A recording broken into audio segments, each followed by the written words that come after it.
And I met a truly remarkable group.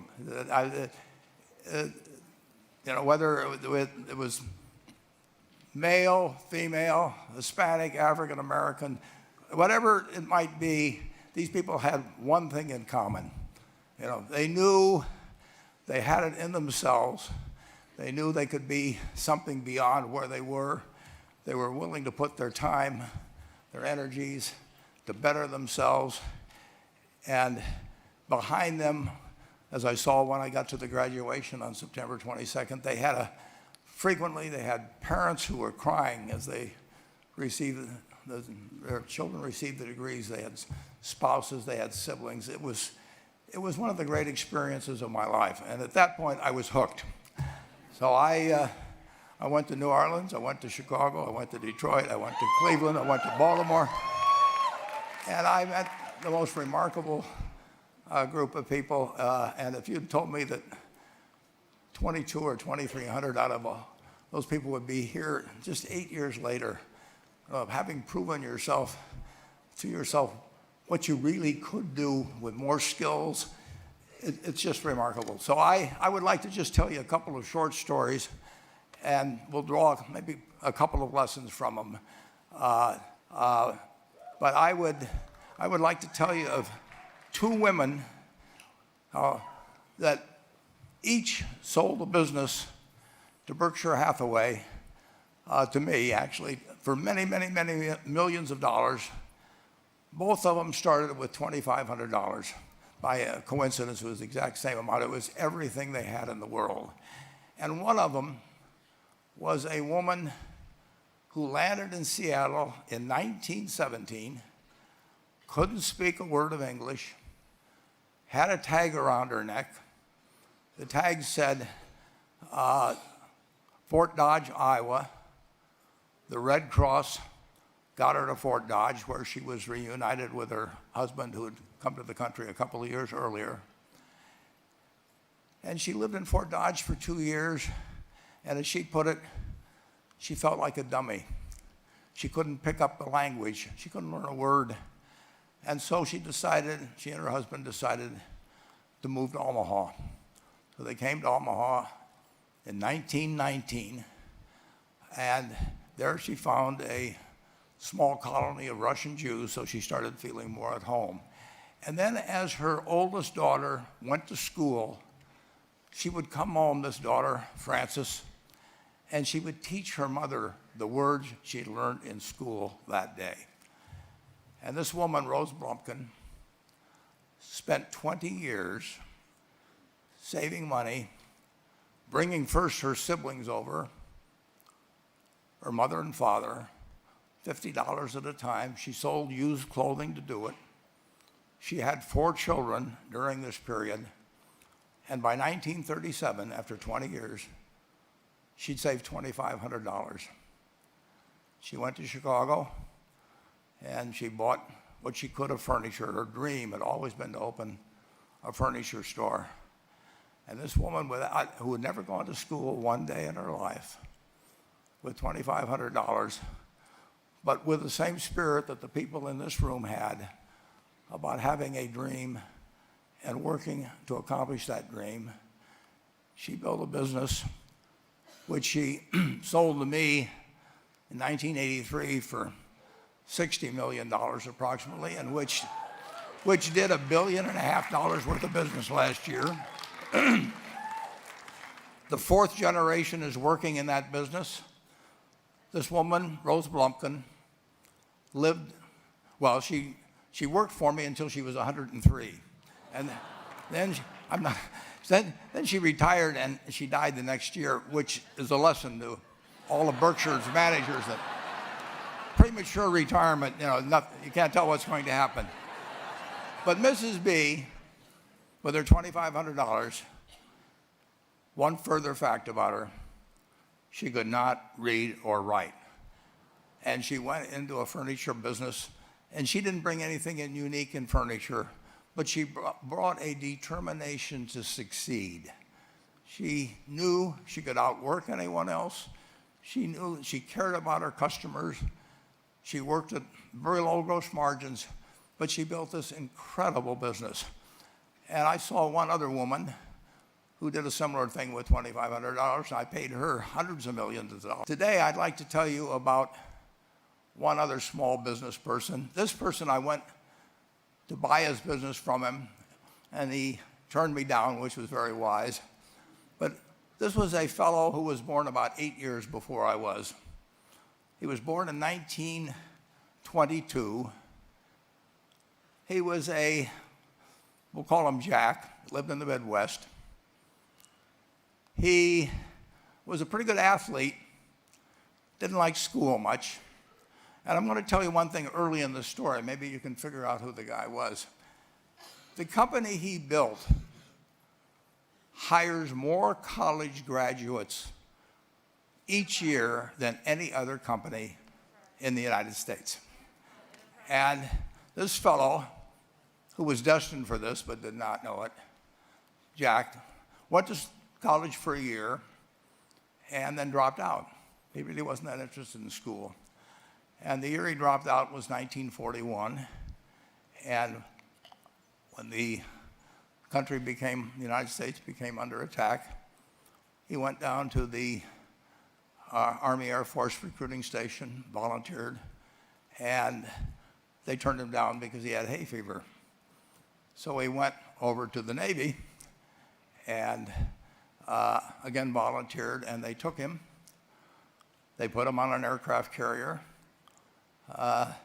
He flew small fighter planes during World War II, got 2 distinguished flying crosses from the Navy, and then he came back to the Midwest.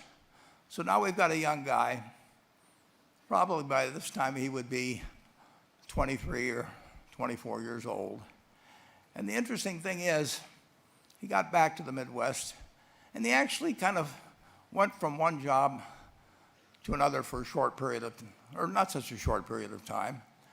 And he finally became a used car salesman at a Cadillac dealership in St. Louis, Missouri.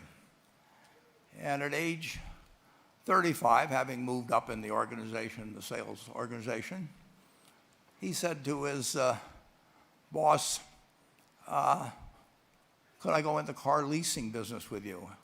The boss said, well, if you'll cut your salary in half and you'll come up with, I think it was $25,000, which he borrowed, we can become partners in a car leasing company. So my friend Jack started at age 35 in the car leasing business. And he had 7 cars. It was pretty slow.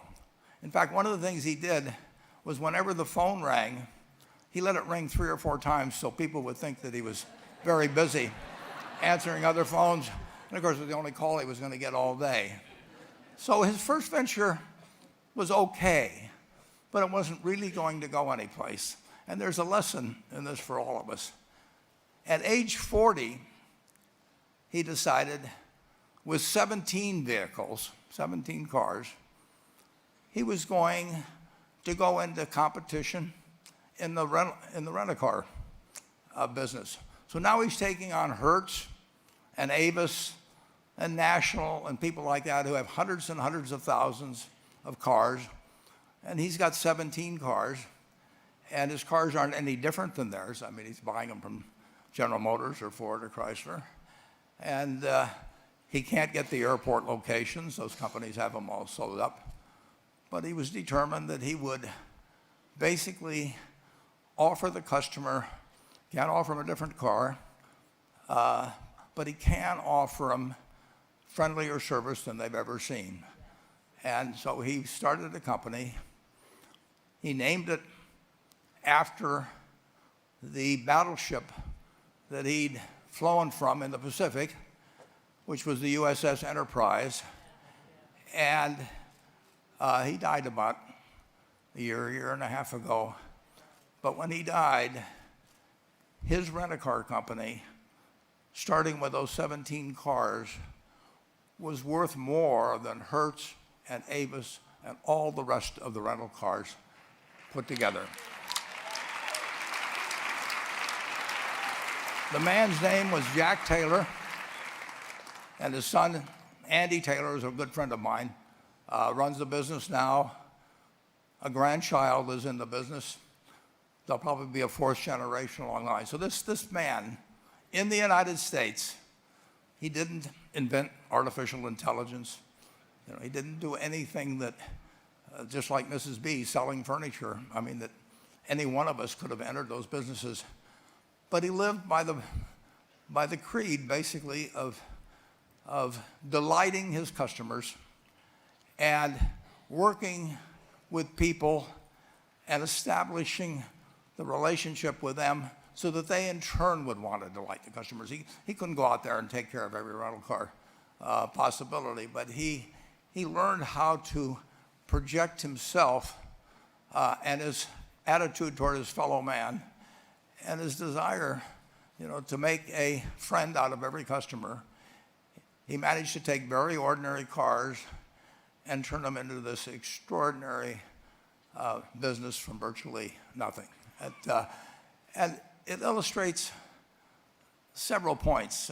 One is, you don't necessarily get it right exactly right the first time. The car leasing business, basically you were competing on the cost of money to finance cars. And it's very hard to delight a customer when you just give them the car and tell them to send you a monthly check for 5 years and you'll be back at that time. So his talents were being wasted basically in that business. But at the age of 40, with all of that experience behind him, he found the golden key, and he took a very ordinary business and turned it into an absolutely extraordinary operation. And just like Mrs. B or Rose Blumpkin did with furniture. And he didn't worry about whether the Federal Reserve was going to tighten or ease. He didn't worry about whether the stock market was up or down yesterday. He didn't worry about the things he couldn't change, but he did focus on the one thing he could change, and that was the customer's experience. And I have seen the one that got away, Enterprise. I went down to Florida and tried to talk him into selling to Berkshire, and he was smart enough not to do it. Probably the value of the company has quadrupled since I made that visit. But he was smart enough to see that he would find that business. Henry Ford, as you may know, failed twice before he started the Ford Motor Company in 1903. The test isn't whether you get the greatest business idea in the world the first time out. The test is whether you keep learning as you go along what your strengths are and what you can do for your customers, what you can bring especially to the party. And to do that, you need the education that I know you've received through 10,000 small businesses, but you need a genuine desire day in, day out to delight the customer. I've never seen a business, and I've seen a lot of businesses, but I've never seen one that delights the customer that doesn't succeed. What you want is that customer the next day when they think, do I want to rent a car or do I want to buy some furniture? What goes through their mind? It's the place where they've had a great experience. The key is to certainly, in terms of your personal life, the most important decision you'll make is the spouse that most of you will likely have. And it's very important to surround yourself with people that are better than you are. You are going to move in the direction of the people you associate with. So you constantly.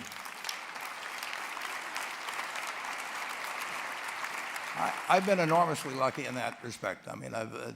I've just had teachers and friends and a spouse that really was a better person than I was, and I had enough sense to learn from these people that life went better if you behave better yourself. It took a while. So I advise you to seek out, as your partner in business, your partner in life, whatever it may be, look for the people that actually are examples to you, rather than somebody that you think you need to straighten out yourself. And simple rules like that, delighting customers, working through other people, associating with people that will cause you to move in a better path than you might otherwise have, they will take you so far in life that it's hard to believe. I mean, they took Rose Blumpkin without being able to speak a word of English, and couldn't read or write, and they took her to what is now a $1.5 billion business. And incidentally, there's been no money put in it since the $2,500. That's been the total capital paid into the Nebraska Furniture Mart. I'm looking at 2,200 people here who I admire. I'm cheering for you, and I can tell you the best is yet to come. Thank you.